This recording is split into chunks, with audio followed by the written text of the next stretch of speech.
What's up, gamers? Welcome to Minimalist Video Gamer. My name is Ben. With so much going on in the world, it seems almost selfish to get upset about the small things. I'm not talking about horrific events, life-altering changes, or the everyday occurrences that really matter. I'm talking about things like, the Halo TV series, Nintendo eShop shutting down on the 3DS, or how about that PlayStation Plus pricing tier and overall confusion of that service. Giving your time and attention to these minor inconveniences is rather trite.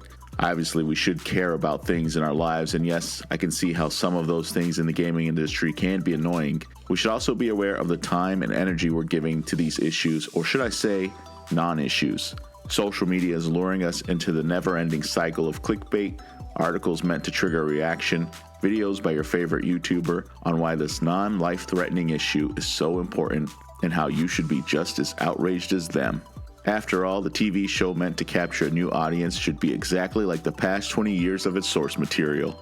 The list of games and the pricing structure of a brand new service should meet all my expectations. Those new releases were promised this year, and I want to add them to my backlog now. It sounds silly when you really think about it. So why do we spend so much of our time being led like sheep down an algorithm that's meant to get a reaction from us? It's no secret the social media business thrives off our clicks and engagements, yet we as a collective continue to fall into this trap fueled by hot takes and fake outrage. Be honest, in the grand scheme of things, does a game being delayed really even matter?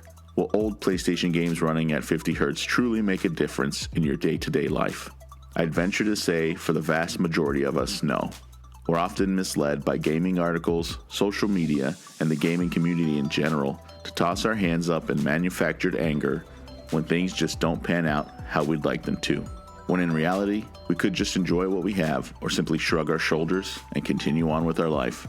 Yeah, the 3DS eShop shutting down is kind of a bummer. It puts into perspective that time has marched on, as it always does. Those of us who lived through the DS era have now seen it come to an end. But it also allows us to enjoy the present, to appreciate the blooming Switch era. When we buy into these instances of manufactured outrage, our energy, time, and well-being are spent on a negative outcome. We have to guard our well-being and take a moment before we react. Let the fake outrage mob take their virtual pitchforks somewhere else. It's not just gaming. It seems every week or so there's a new topic of discussion. A celebrity said something I don't like. This movie didn't cast a real alcoholic for this movie role. The examples are endless. So what can we do to avoid being influenced by someone else's outrage? First, I'd say take a moment before you react. Think to yourself if this topic really deserves your time and attention. Process what is actually being said and determine if it has an effect on your daily life. When you decide it doesn't, move on. You don't have to click the link to that article. You don't have to watch your favorite YouTuber's video. You don't even have to comment on someone else's post. We can simply choose to not let it bother us and continue enjoying the gaming community we've cultivated for ourselves. This is Ben with Minimalist Video Gamer. Thanks for watching. That